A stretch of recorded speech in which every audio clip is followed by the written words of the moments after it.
My name is D at D Got Exotics here in the Southern California area. I personally rent out economy vehicles, luxury vehicles. However, the center front, what has allowed me to quit my job and have financial freedom and be able to give this free game to you and you be able to run with it, is the rental car industry.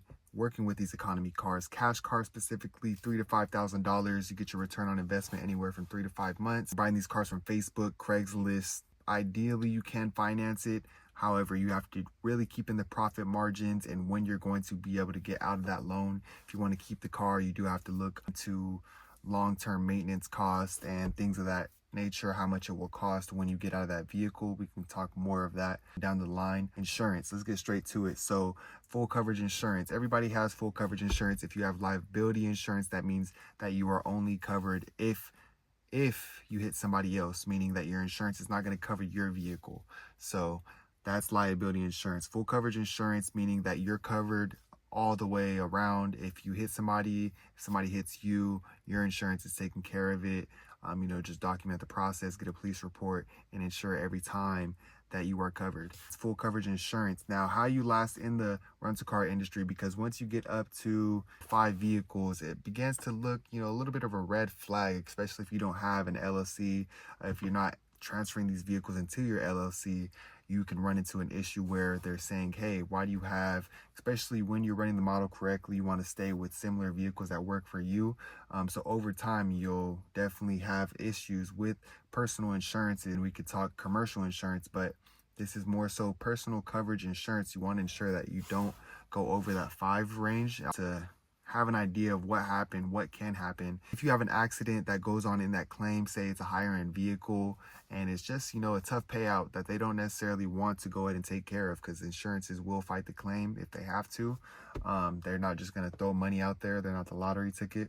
However, they are there to cover you. So full coverage insurance, say for instance, you have your car sitting outside of, a rental. You want to ensure that if an accident occurs, even while it's not operating throughout the term of the rental, you also want to ensure it's being covered if it gets smacked on the side of the road while it's parked, or if it's stolen, or for all of those uses. So that's full coverage insurance. You're covered all the way around. Now, commercial insurance, you have commercial insurance to go ahead and transfer those vehicles out of your personal name, leave liability out of your personal side, and you transfer that liability over to your business. And now you go ahead and have your contract, everything in place. Now this could still work when you have it in your personal name to get started, but you really want to make sure you act fast and are able to transfer those vehicles over to the business side. When it comes to commercial insurance, I personally work with GMI. You do have to gain access to a representative to go ahead and get set up.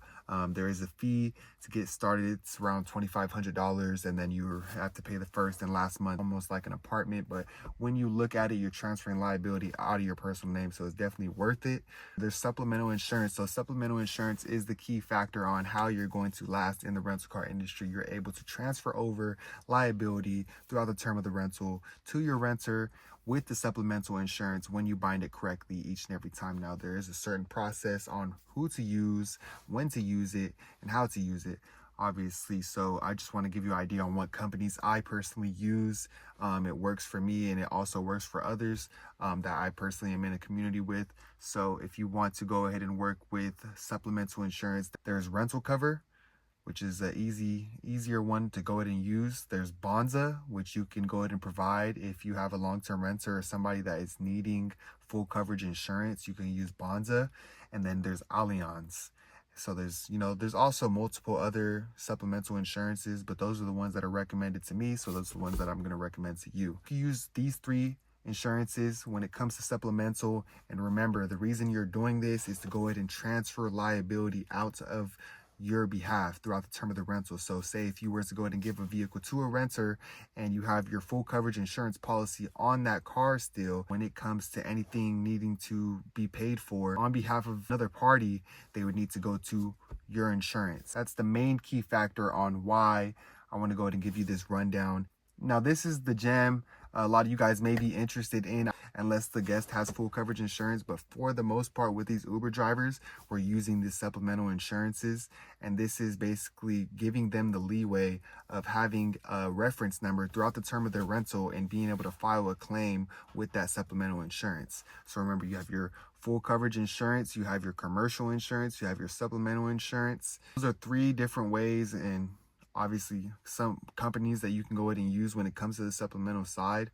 So when it comes to the supplemental side of things, like I said, there's RentalCover, Allianz. You really have to understand how to use these insurances and when to use them, because obviously you need to have a road compliant vehicle that always has full coverage insurance, just to where you're always covered if in the case of an accident, or like I said, anything that you cannot necessarily control, or if it was something that you're in control of, accidents do happen. That's why you want to have full coverage insurance. The meaning for commercial insurance is to business personally to 80, 100 plus vehicles, to where I need to go ahead and transfer out early just to get the understanding of how things work with the GMI, and to go ahead and begin to transfer vehicles out of my personal name and be able to work things out from there and teach you guys along the way. If you guys have any questions from today's video, be sure to get into contact with me. We can book a one-on-one consultation call, and I'm more than happy to give you some ideas on how to run or where to go from where you're at. Or we could just really brainstorm if you're looking to rent a vehicle, if you're looking to invest into a fleet of vehicles yourself, really scale something that means something to you. Obviously, it's not going to be easy. It's really going to have to be something that's meaningful to not just you, but also the individuals that you are servicing. But yeah, if that's, too much busy work, you can also become an investor. So, like 3 choices. So you can go ahead and hit the subscribe button. Until the next video, I'll see you guys. Peace and love. I'm out.